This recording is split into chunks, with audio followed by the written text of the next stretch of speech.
Ladies and gentlemen, we're back. Welcome. CombatBS show. I'm your host, Brad Smith. You know that by now. We're going to go over a lot, actually. It's been a while since we've been on. I haven't talked. I've been kind of dark over the course of this UFC break. We're going to do some predictions for 2026. We're going to go over the UFC 324 card. I'm going to give out my bets, and we're just going to see what happens. I really feel confident about this first card of the year, so let's jump right into that. I'm going to add the screen to stage, and we're going to go ahead and actually let's wait on that. I'm just going to talk about my UFC 2026 predictions real quick. Let me pull it up. All right. So I'm only going to do like three main things, and then I'm going to do my most anticipated fights. So, male fighter of the year. This is something where usually you want to pick a fighter who hasn't necessarily been at the top, who you could see elevating to the top, who you know the UFC pushes, who you know is a star of theirs. And so for me, it came down to two fighters, and they just fought this last year, and one of them's about to get a title shot. Think. You might have gotten it. It's Diego Lopez and Jean Silva. For me, it came down to these two guys because Diego Lopez is about to get another title shot against continuing to age Volkanovski, more and more experience for Lopez. But for me, I think it's gonna be Gene Silva. I think he beats Arnold Allen this coming weekend. I think he gets another fight with a top guy, a Yair Rodriguez, somebody in that skill level, and then I think he wins the title at the end of the year and becomes the male fighter of the year. I think he goes 3-0 after the Diego Lopez loss, and I think early 27 we get that rematch, Lopez versus John Silva. So that would be absolutely epic. But yeah. Female fighter of the year. This one's tough because there's not a whole lot of divisions, and Kayla just got hurt, as I'm sure many of you knew from other outlets. Valentina Shevchenko just won it. The only really fight she was looking forward to for her was Kayla or Amanda, whoever won that fight. And Jean Weili doesn't have the title right now. She could easily get her title back and only fight like one more time the rest of the year and then just become the female fighter of the year. But I'm going to take a little risk here. I'm going to go to Talia Silva. I'm going to say she beats Rose Namajunas this weekend, and she beats Valentina Shevchenko, as crazy as that is to say. And then I think she, I think she either defends at the end of the year or she just takes her belt into 27 and wins fight of the year. Debut of the year. News that just broke on my phone like less than 45 minutes ago. I'm not 100% sure if it's accurate, but if it is, my debuter of the year will be Rico Verhoeven because I just saw a report that he signed officially with the UFC to be on the UFC roster. He doesn't have a fight book, but I mean, UFC debutee, I can't remember how you say that, of the year. I'm going to take Rico Verhoeven because I really think that he's going to decimate a lot of these heavyweights as long as they don't give him a Jael to Almeida or Curtis Blades. I just don't think most of these guys at the top of the division can really stand with Rico at all. So that's my debuter of the year. Next, fights I want to see. My favorite division, I'm going to preface this with this, is 170 right now. So my two fights I want to see the most is Prates JDM and Morales versus Shavkat. Those two fights to me have to be made, especially if we're doing either Ian Gary for the title against Islam or Kamaru against Islam for the title. I'm gonna fall asleep just thinking about that fight, but whatever. And then my next two fights both have Ilya Taporia in them. Ilya Arman and Ilya Patty. Ilya Arman seems like the most high-level skill fight they can make, and Ilya Patty seems like the biggest fight they can make. And at 155 without Islam, obviously. So I want to see both those fights happen this year. I really hope Arman isn't just completely out of the picture. I respect Arman. I think he's a great fighter. It sucks that he's kind of, what do you call it? Not stupid, but like, he doesn't always use his head the best in situations, headbutting Dan Hooker and unfortunately pulling out of that fight, just causing issues. So I would love to see both those fights. Last two. Personally, just for the beef, Hamzat versus Strickland. I know Strickland would likely lose that fight. Hello. There we go. Hamzat Strickland. I think Hamzat Strickland would be a banger of a fight. I think Strickland just gets mauled, but I mean, I want to see it.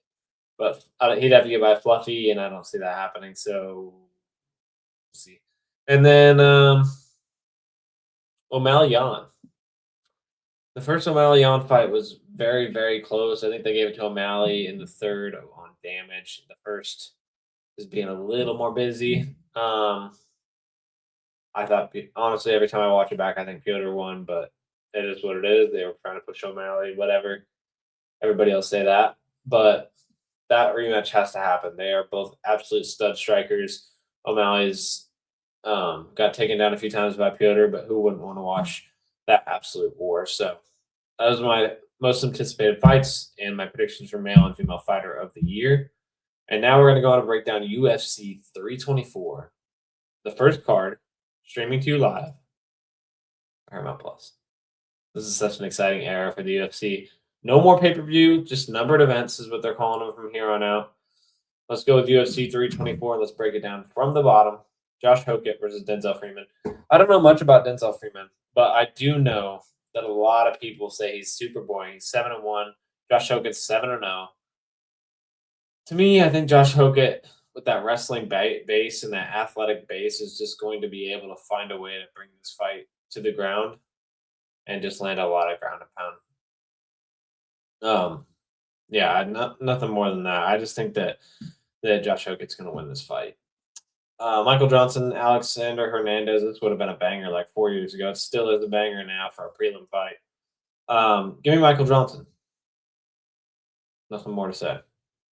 I just think Alexander Hernandez, the last two fights, if you watch him, he's just trying to draw the guy in to land an overhand, and there's not a whole lot of technique in the striking outside of that. And I think Michael Johnson will be keen to that, will be aware of that, and will be able to avoid that. And I win by knockout or decision. So, Perez versus Charles Johnson. Charles Johnson's been kind of getting the shit end of the stick, if you know what I mean. Like his freaking recent fights is just like, look at this dude. Hold on, let's say it a little more. He lost Esteban, and then he wins February of 2024. Wins again against gosh, I can't remember this guy's name, Hadley, but I can't remember his first name. In May, beats Josh Van by knockout, the current champ, in July. Wins again in October. Loses a very close decision to a dude who probably he had no business losing that fight. He just didn't fight from a proper range for himself. And then knocks out Kavanaugh. Like, this dude has, what is he? I think he's won 5 out of 6. 1, 2, 3, 4, 5. So yeah, won 5 out of 6. Like, get this dude to fight up the rankings. They finally do. It's Alex Perez. And I really like Charles Johnson's knockout power. I like his striking ability. He seems to be improving all the time. He's very motivated. Give me Charles Johnson. I don't know if it's by knockout, but I just like Charles Johnson in the fight. Nikita Krylov versus Modestas Bukauskas. Bukauskas is a weird guy, but if you made me pick one, I would definitely say Bukauskas. He wins by KO at the end of round 1. Beats Kutelabe by split decision. Wins by KO here. Okay. Yeah. Modestas Bukauskas by KO. If he's got that power, Nikita Krylov has no chin whatsoever anymore. Modestas Bukauskas by knockout. All right. Getting to the top of the prelims here. These are bangers. Andre Puliev versus Ateba Gautier. Ateba Gautier is literally Francis Ngannou Jr. Like, he is, like, look at this. He's built like a Greek god. He's 9-1 as a fighter, as a pro fighter. I can't remember his UFC records. Like 3-0 or 4-0 or 2-0, something like that. His last fight against Trevin Giles, he literally just ripped this guy. He hit him with a few elbows in the. I said Giles. Vines, sorry. He rips this guy to the ground. Like, he lands a few elbows in the clinch, and you can just see Vines not really there. Gets turned over and thrown down. DC goes, "Oh, what is this?" Because he's just so surprised that Ateba was able to hurt him that badly at that range. And I don't think anybody in this weight class can kind of fuck with Ateba strength wise, and just the pressure he puts on you if he lands. It's similar to Francis. Like when Francis lands on you, you're in full defense mode, and he's not stopping coming downhill until you're out. So give me a Ateba Gautier. I'm gonna go under, not under 2.5. I'll do finish in the first 2 rounds. Davison Figueiredo, Umar Nurmagomedov. Umar. I don't know why I need to break this down. I mean, Umar's been getting tough fight after tough fight after tough fight and winning all of them except for the Morale fight. I mean, knocks out Yoni Barcelos, uh, Omicron wins an easy decision. Sandhagen wins a close decision. Marab loses a close decision.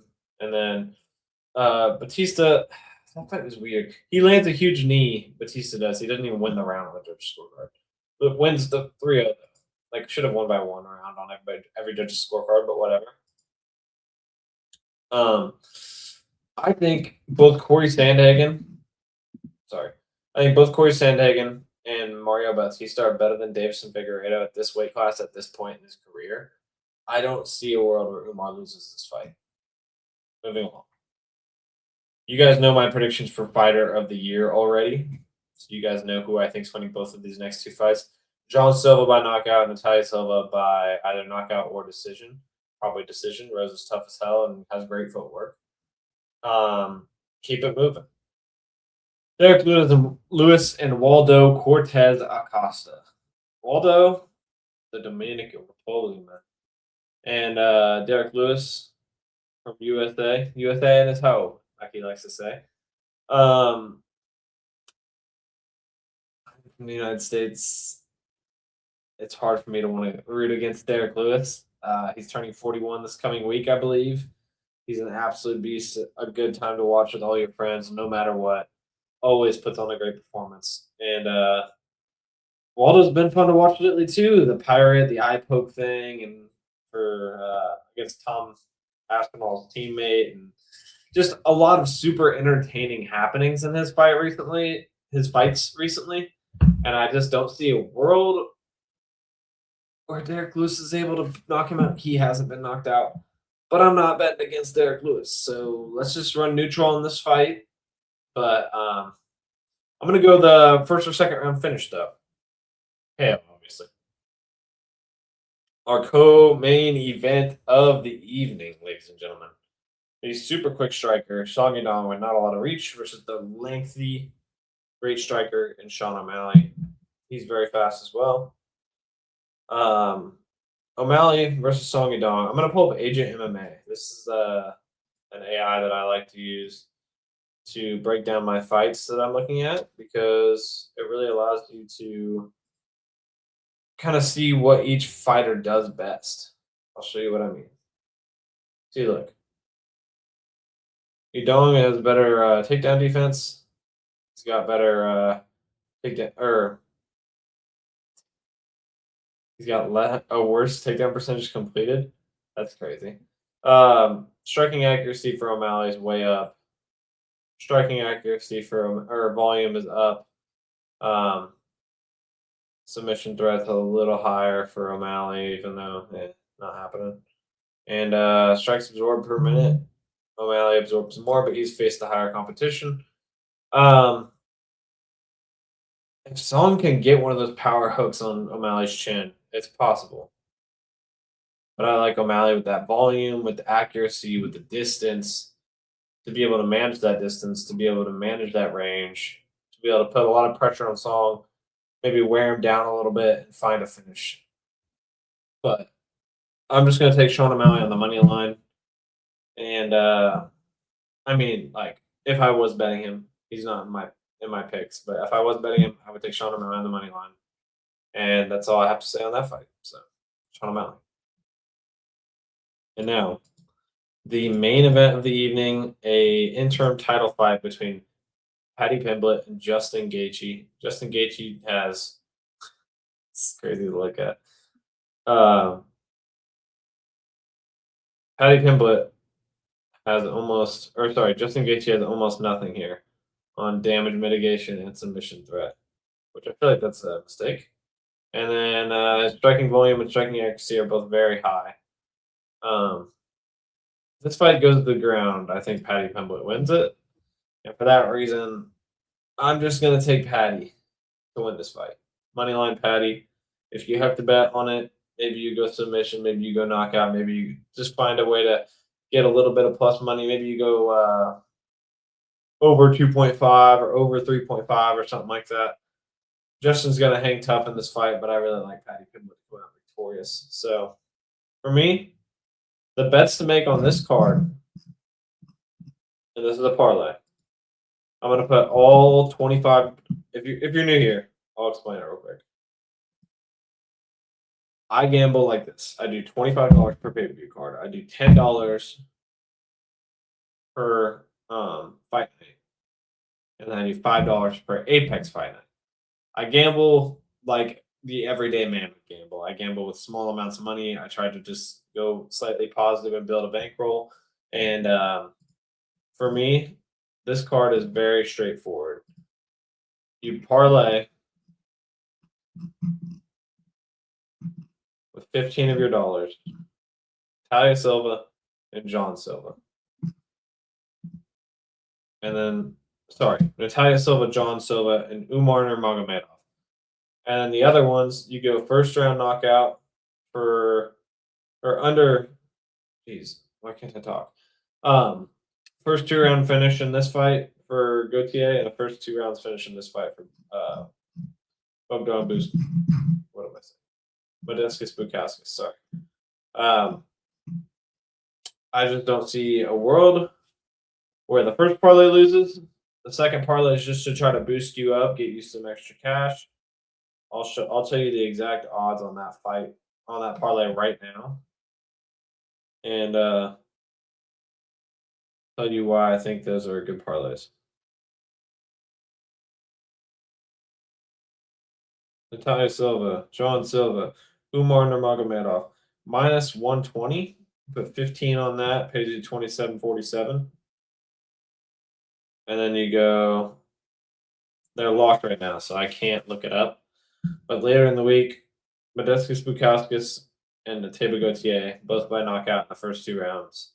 And I think you have yourself a pretty positive winning night. So let me know what you guys think.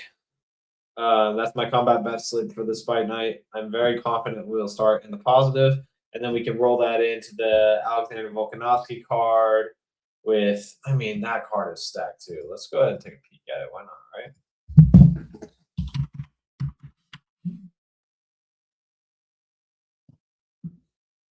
I mean, look at this. Dan Hooker, Benoit Saint Denis, Alexander Volkanovski, Diego Lopez, Aziz Rufi. Oh, yeah, I forgot about Tai Tuivasa coming back versus Taliesin Teixeira. Quillian Salkild versus Rongju, one of my favorites. Oh, that's unfortunate. Jimmy Crute and Dustin Jacoby got canceled. Let's see here. Junior Tafa versus Billy Alicana, good fight. Cam Rouston versus Cody Brundage, good fight. Torres Finney's fighting down there. Oben Elliott's fighting down there. The Welsh gangster. Shout out. Yeah. I mean, overall, a very, very solid card for Australia. But we will break that one down next week. This week's breakdown was UFC 324. Let's start the year off with a bang. We ended last year down 58.08. So a manageable amount of money. Unfortunate that we lost that last one of the year. I bet Royval to win by decision. And he got caught early on by Manel Cop. Should have went the other way, but is what it is. Minus 58.08 last year. Let's see what we can do this year. Starting the year 0-0.